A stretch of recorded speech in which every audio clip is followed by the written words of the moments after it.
Everyone, Gabriel Nassif, aka Yellowhat, with some day one standard with Crimson Vow. I'm fresh off my first few matches in the new format, and I decided to just build Vamps right away, see what they were made of, and I was really pleasantly surprised. Things went very well on the ladder. I made it all the way to rank 8 from like 600-ish to rank 8. I only lost once. I beat all the top archetypes at least once, not saying I didn't get lucky or anything.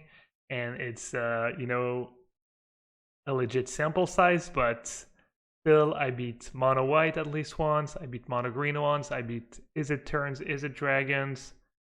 I beat some John decks, some blue-white decks. My one loss was to a John variant, and that was one of my first few matches, so maybe the list wasn't quite super tuned, but yeah, deck was really good. Most of the new cards were impressive, and I'm going to give you a little breakdown of the cards I played and which one I think are really good, which ones I think are maybe just kind of whatever, so-so. So, yeah, 24 lands. You get the new Castle Dracula. Also gonna go through every new cards, I guess, because maybe some of you didn't get a chance to take a good look at the spoiler or don't exactly remember what the cards do. But that land was really good for me. Taps for colorless, taps to cast vamp spells, not vamp abilities. It did come up once or twice, but not super relevant. And the tap ability was good too, created a bunch of blood tokens, makes it that you can basically never flood. If you're playing on Arena, be careful. It's a little bugged with Auto Tapper. Auto Tapper doesn't recognize when you have Vamps in play, doesn't recognize that the tap ability should be less. So let's say you only have 2 lands up and that, and you have a bunch of Vamps out, it might not give you priority, etc. So just be a little aware. Dual land, obviously great. Pathway and Haunted Ridge, the mana was really solid. Was the 8 dual lands plus the castle. You get to play some man lands. They were good for me too. I played a couple of each, and then I played some basics to round it out. I also played 1 Awakening and 2 Smashing.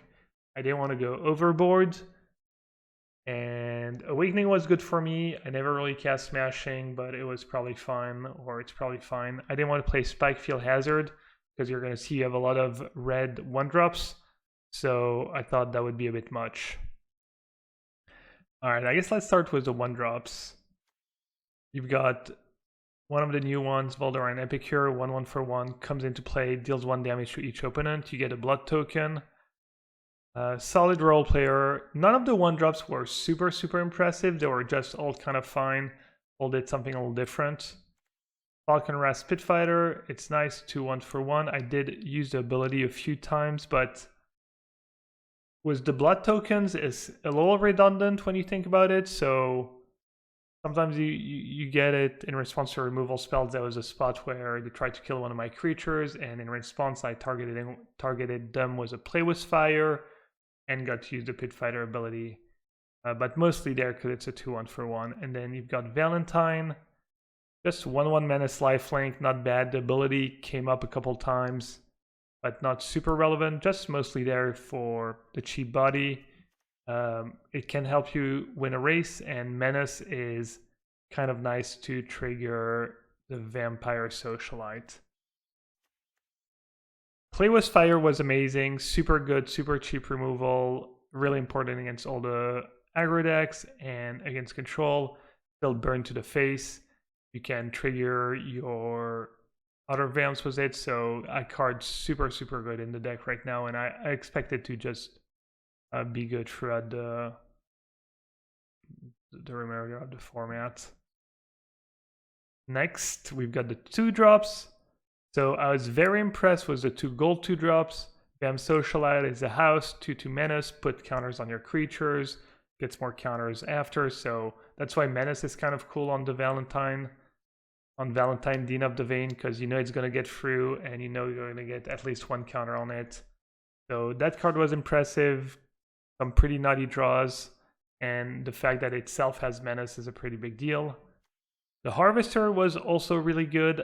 Used the ability many times to kill creatures, and another somewhat hard hitter. So I was impressed with that card.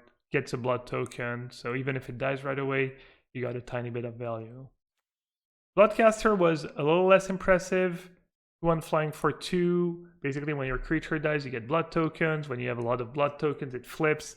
I did flip it once, and it was like semi-relevant, but I don't think not really. I think it was a little win more. I thought the flying might maybe be nice evasion to trigger my other vamps, but I was not super impressed. You could maybe try some of the other 2-drops, maybe the Slaughter creature. It's free gives you, or free that gives them a 1/1 when it comes into play, but then it gets bigger whenever you kill their creatures. Note that it does combo, the passive does combo with Harvester, so if you have Bloodcaster out and you stack a Harvester, you're going to get the blood token first before you resolve the ability, so potentially you can kill a bigger creature. Infernal Grasp was my removal of choice. I was worried about dragons, so I didn't want to play Power Word Kill in the main deck. Plus, as an aggressive deck was a little bit of life gain, I figured I could take the loss of 2 life. Next, free drop Florian. Florian was a house, amazing. Passive, amazing. First strike on the body, super relevant in creature combat against white, green.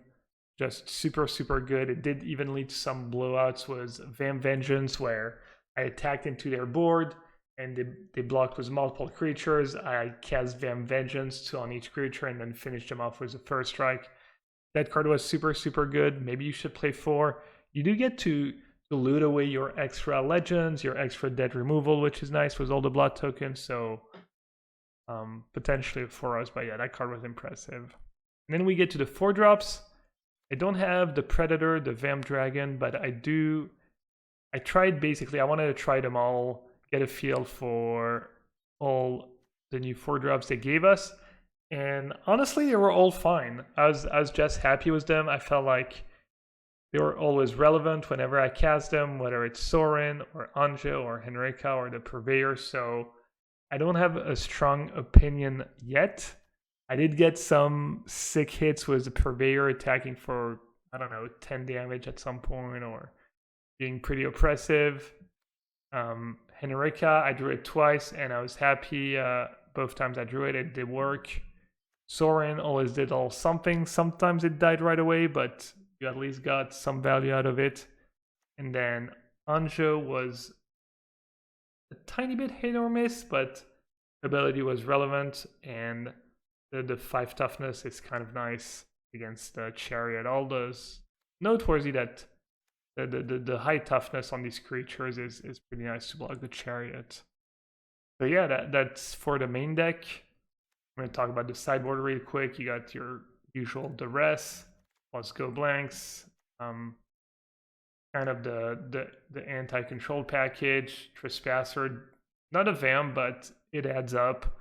It's a card that survives Cinderclasp. I could see actually playing more in the sideboard. Lets you commit into Cinderclasp. If they use a removal on it and you untap and make them discard 2, that's most of their hand gone. So that card's kind of decent, and that's why it's in the sideboard. The new one though, Vamp's Vengeance, that card was really good for me against aggro, whether it's white, green. I was talking about the blowouts earlier. Extra blood token, it does it all. So that card was super good for me. Some extra removal, Power World Kill for the white and green decks. You don't want to fall too far behind. And same for Neonate Thrush, that was kind of, it was fine. I got to draw a card and kill stuff sometimes, but not the greatest card. Inscription of Ruin was another Mind Rod, but that can also kill the egg. So nice little flexibility here. And then that card I didn't get to try much, but I think I would try it kind of against control for the long games.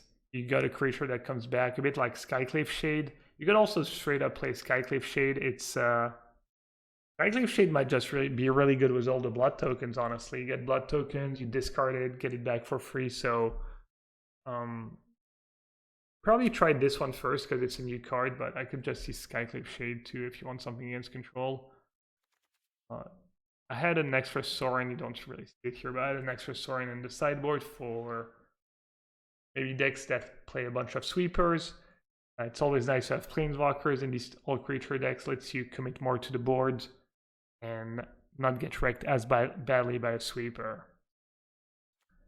So yeah, that's it for the deck. Day 1 of Standard with Crimson Vow. I was super impressed. I'm not saying you should spend all your wildcards to craft this deck. It was, you know, a lot of people playing their brews, but I did beat the top tier decks as well. I did make it all the way to rank 8, still 8. So yeah, let me know what you think. Maybe you got a chance to play some day 1 Standard too, or let me know what you're looking forward to. And if you made it this far, thanks for watching. If you like the video, you know what to do. Click that like button. If you haven't subscribed yet, I've been putting up more content recently, not just the VODs of my stream. Speaking of, if you want to check out how my matches played out, I'll put the link to the Twitch VOD. All my VODs are free to access. You don't have to be a sub or anything, so I'll put the link in the description box. Yeah. Thanks for watching. Hope you all have a great weekend, and I'll see you next time. Take care.